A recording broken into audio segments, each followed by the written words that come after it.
Good morning, everybody. I am Dr. Nitin Joshi, Professor in Neurology with teaching experience of 25 years, working as consultant neurosurgeon in Panvel. Today we will discuss intravesical BCG. Intravesical BCG is a type of intravesical, that is local immunotherapy. It is local therapy. This is because it is effective to eradicate tumor cells only in urinary bladder. It is not effective on tumor cells that have entered into systemic or general circulation. So, it is not effective once the bladder tumor becomes muscle invasive bladder cancer. It is an adjuvant therapy after total complete thorough TUR so as to prevent or decrease incidences of recurrences and progression of disease. This is because of total non-muscle invasive bladder cancer patients, 50% of the patients show recurrence at least once in 5 years and 20% of total non-muscle invasive bladder cancer patients show progression of the disease to muscle invasive bladder cancer. It is used in patients who have been classified as high risk for progression or recurrence of disease after restage TUR. Some use even in patients who have been classified as intermediate risk for progression or recurrence of disease. Actually, the patients who have been classified for intermediate risk, the intravesical chemotherapy is the treatment of choice. Indications of intravesical BCG are: 1. After thorough, complete, total TUR, that is, after restage TUR and confirming total absence of tumor cells, high risk patients, that is, high grade TA lesion and any T1 lesion, that is, low grade T1 lesion or high grade T1 lesion. Also, lesion may be extending up to T1A, T1B or T1C.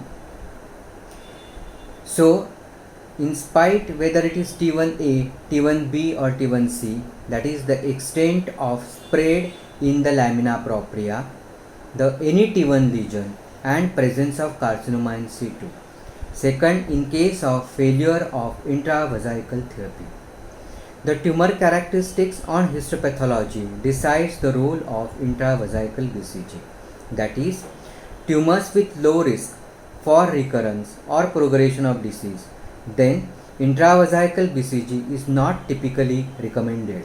This is because such low risk patients, mostly managed by TURBT alone with or without intravesical perioperative single dose chemotherapy with mitomycin C, with or without induction and maintenance chemotherapy.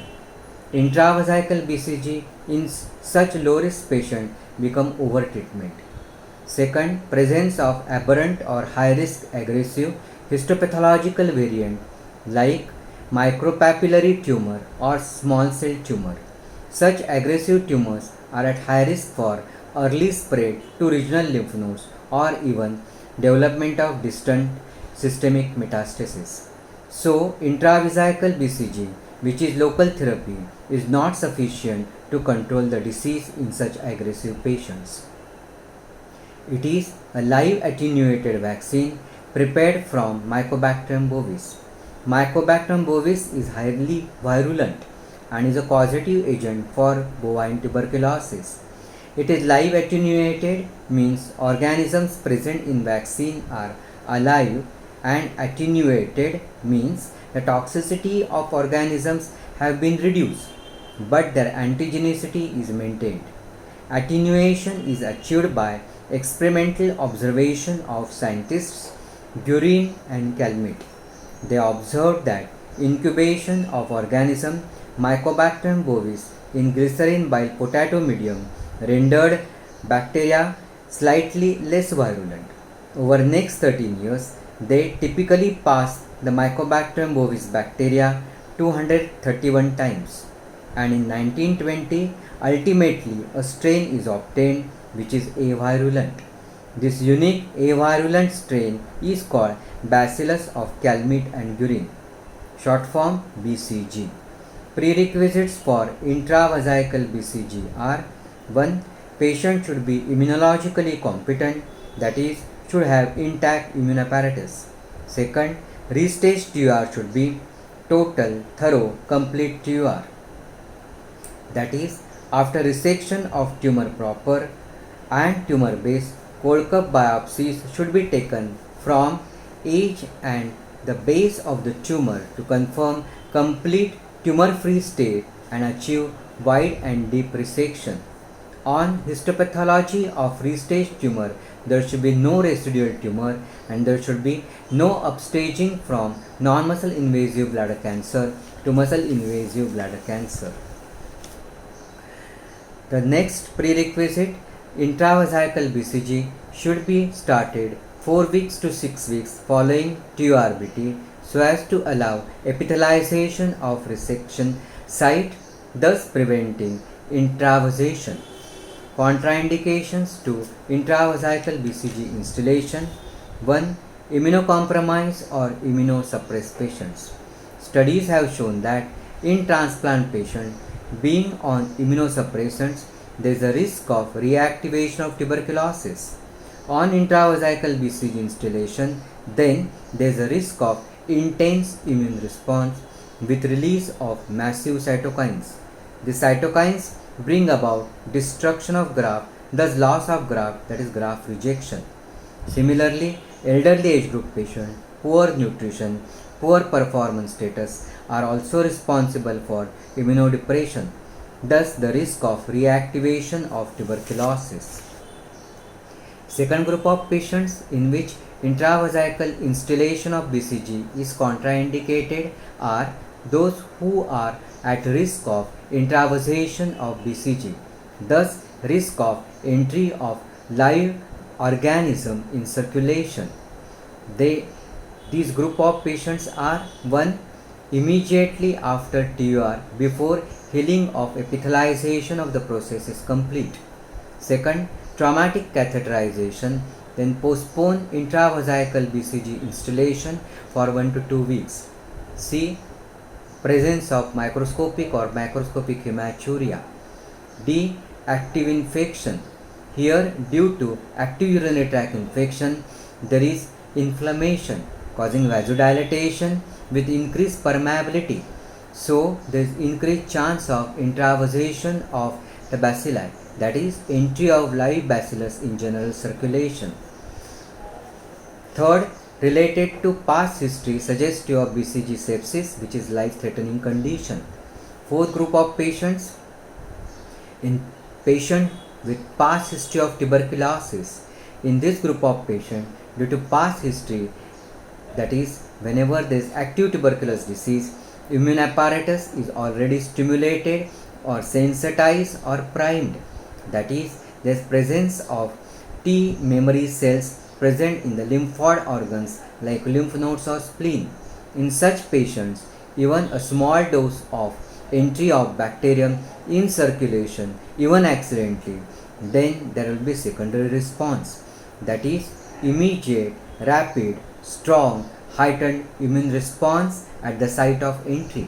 This response is so as to prevent the spread of organism from site of entry further in systemically.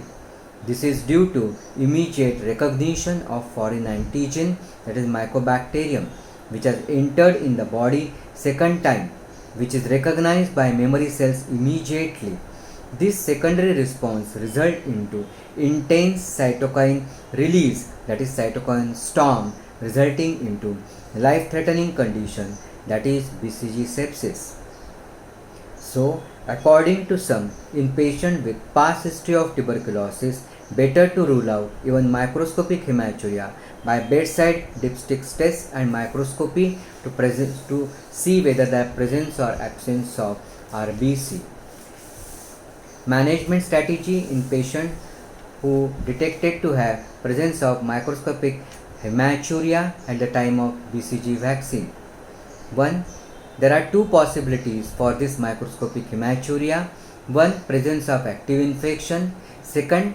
That is presence of residual bladder tumor after first TUR. So as to rule out active urinary tract infection, one should do bedside dipstick test, that is leukocyte esterase test to rule out pus cells, and nitrite test for gram-negative bacteria. Proper routine microscopy test should be performed on gross, any presence of haziness, turbid appearance, pH if alkaline pH, microscopically if presence of pus cells and bacteria in addition to red blood cells. If the test is positive, then the urine should be sent for culture. Before the culture report is available, empirical antibiotic course is started, and then once the report is available, culture specific antibiotic course should be given prior to installation of intravesical BCG. In spite of proper control of infection, if microscopic hematuria continues, then there is a possibility of residual TUR, which requires check cystoscopy and re-TUR of residual or recurrent tumor. Other contraindications for intravesical BCG: 1. According to some, the relative contraindication for installation of intravesical BCG is that when on histopathology of first thorough TUR, there is evidence of T1 lesion, and if histopathology of restage TUR performed after 2 to 6 weeks, that time also, if the histopathology shows T1 lesion, then it suggests early recurrence. Such early recurrence is suggestive of aggressive variety of the lesion. In such patients who have aggressive pathology, high possibility of BCG failure, and so in such patients better to go ahead with early and timely cystectomy.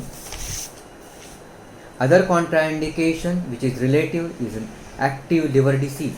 This is because after intravesical installation of BCG, if unfortunately there is development of complications like BCGitis, BCG sepsis, BCG prostatitis, tuberculous epididymitis, the drug of choice is INH and rifampicin.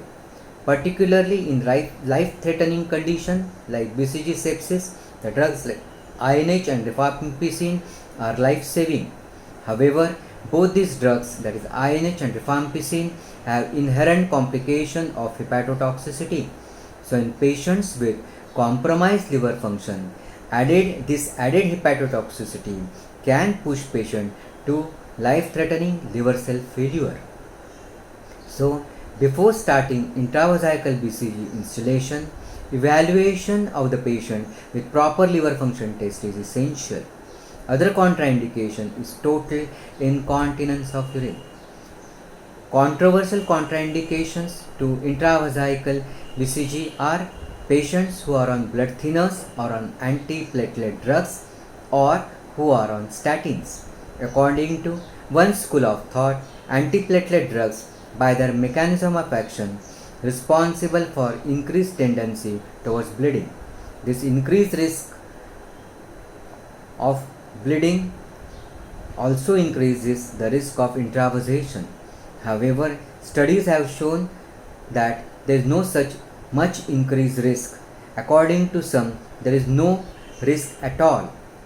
According to some, even statin group of drugs should be avoided. This is because the drugs of statin group are responsible for inducing type 2 subpopulation of T4 helper cells.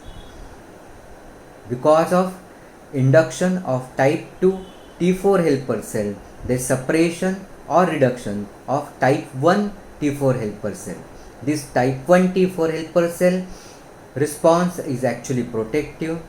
Because of the induction of type 2 and suppression of type 1, which is protective, there is immune still mechanism.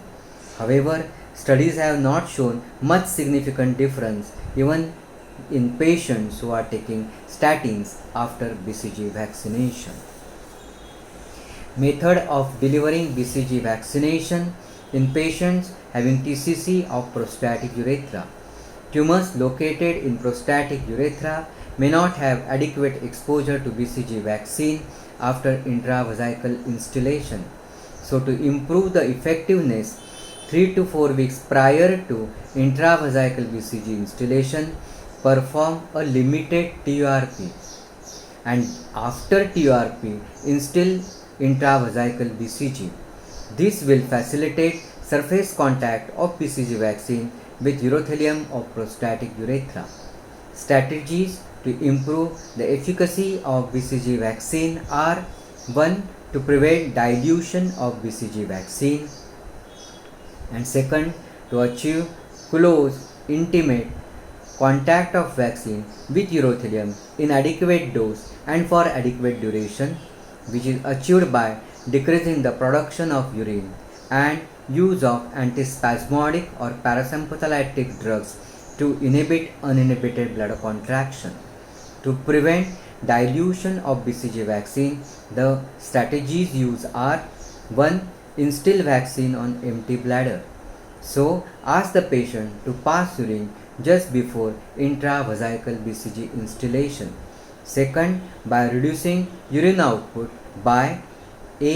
Restricting fluid intake for 3 hours prior and for 2 hours after intravesical instillation. B. Avoid caffeinated drinks like tea or coffee on the 3 hours prior to intravesical instillation. C. Avoid diuretics on day of instillation. D. SOS use of oral or nasal DDAVP or desmopressin, which has antidiuretic hormone-like action. The recommended dwell time of vaccine is 2 hours for contact of vaccine with urothelium for adequate duration. That is, after instillation of vaccine, patient should not pass urine for 2 hours. So all precautions should be taken to reduce the production of urine, as well as to reduce the urge for urination, use of parasympathetic drugs. For close, intimate and adequate contact of vaccine with urothelium, earlier patient after intravesical instillation was asked to rotate and change the position after every 15 minutes. However, studies have shown that if the procedure of instillation of intravesical BCG is properly performed, then with good elasticity of the bladder, change of position has no scientific base. However, if there is accidentally introduction of large air pocket in bladder, then maneuver of change of position is required. Strain and dose. No particular strain is considered superior. However, OncoBCG is most commonly used BCG vaccine. For optimal activity, adequate viability of BCG is essential, which is measured in terms of colony forming units, CFU. The colony forming unit vary from strain to strain. Current data suggests 10 raised to 8 to 10 raised to 9 colony forming unit is effective. At present, there are no consensus regarding appropriate dose of BCG. The recommended dose at present is 80 to 120 mg frapier. Each vial of OncoBCG contains 40 mg of vaccine. So, empirically, 2 to 3 vials is the decided dose. Now, procedure of intravesical BCG instillation. Procedure is explained to patient. All precautions to reduce production of urine output are also explained to the patient. Ask patient to void in front of you to rule out gross hematuria and confirm empty bladder. According to some, urine routine microscopy and bedside dipstick test to rule out microscopic hematuria is mandatory. Atraumatic periurethral catheterization is performed under strict aseptic precaution without use of lignocaine jelly, as acidic pH of lignocaine jelly causes degradation of BCG, and without or very minimal use of any lubricant, as lubricant causes clumping of bacilli. 2 to 3 vials of reconstituted BCG vaccine is instilled. That is, each vial contains 40 mg of white powder drug, which is reconstituted with normal saline under strict aseptic precaution. After instillation of normal saline, vial is shaken slowly and allowed to stand for 1 or 2 minutes. With rest of the 2 to 3 vials, same procedure is performed. transfer the constituted vaccine into 50 cc syringe, and then the BCG vaccine is instilled slowly by gravity in supine position.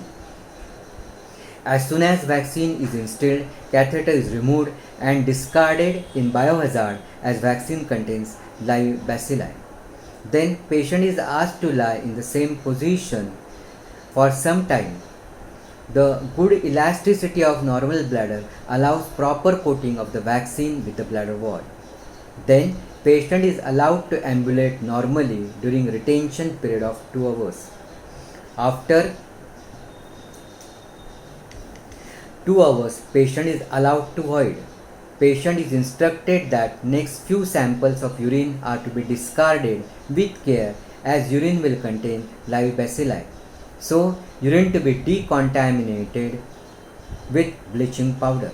After 6 hours of intravesical BCG instillation, patient is instructed to take single dose of fluoroquinolone. Previously, use of fluoroquinolone was avoided due to their antimicrobial action.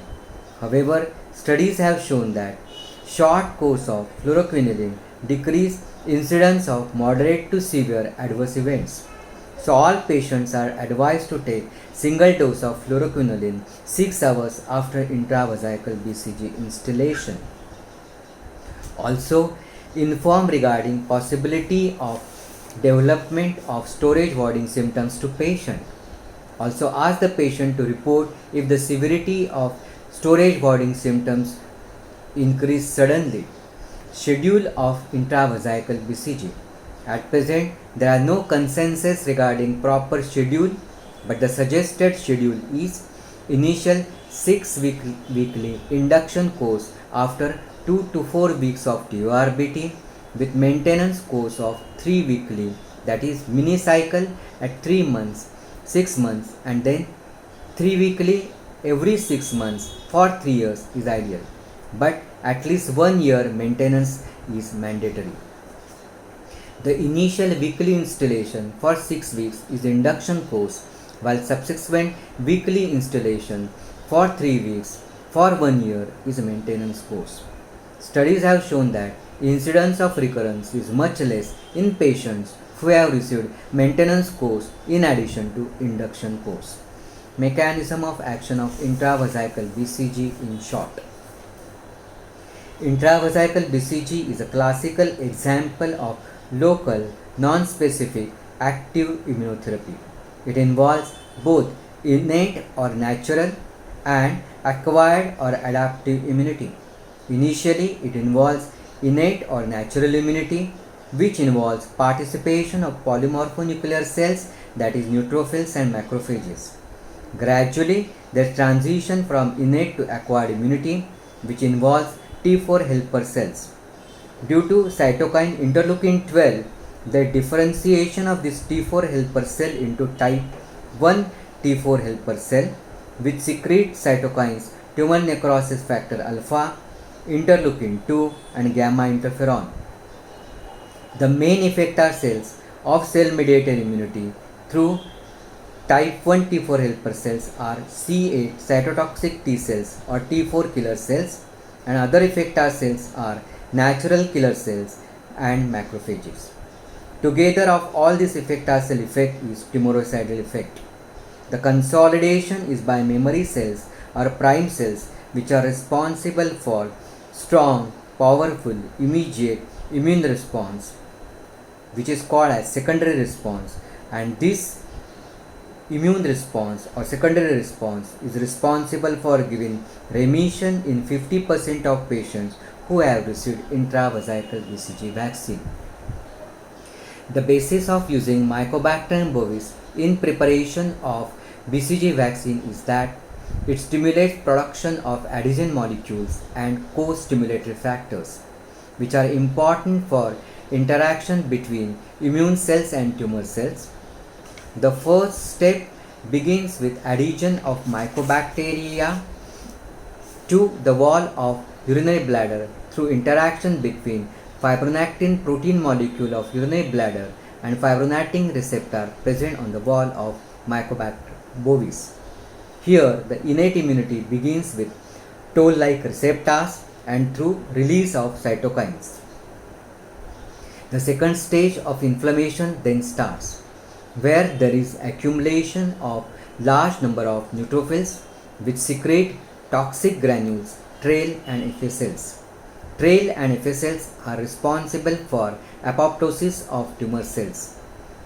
With release of cytokine by stimulated neutrophils, there is initiation and maintenance of inflammation. Due to this, there is arrival of macrophages and dendritic cells, which also belong to innate immunity. Due to appearance of macrophages and dendritic cells, there is gradual transition from innate immunity to acquired immunity, which takes about few weeks for activation. Complication of intravesical BCG installation. Mild adverse effects are common with intravesical BCG installation. Most common are storage voiding symptoms. To reduce the incidence of moderate to severe adverse events, single dose of fluoroquinolone 6 hours after intravesical installation is advised. The most serious adverse effect with intravesical BCG are seen if vaccine is inadvertently absorbed in circulation. This results into entry of live bacillus in circulation. Depending upon the dose of entry of live bacilli in circulation and extent of previous immune stimulation, that is presence of memory cells, there will be BCGosis or BCG sepsis, that is prolonged pyrexia with severe systemic inflammatory response syndrome with hemodynamic instability. BCG toxicity has been classified into grade 1 toxicity, where mild to moderate storage voiding symptoms with mild hematuria for duration less than 48 hours. Grade 2 toxicity, where severe storage voiding symptoms and hematuria and the duration of symptoms persists for more than 48 hours. While grade 3 toxicity, where there is persistent high grade fever, allergic reactions like rash, joint pain, solid organ involvement like epididymis, lung, liver, kidney, joint, bone, prostate and hemodynamic instability. Thank you very much.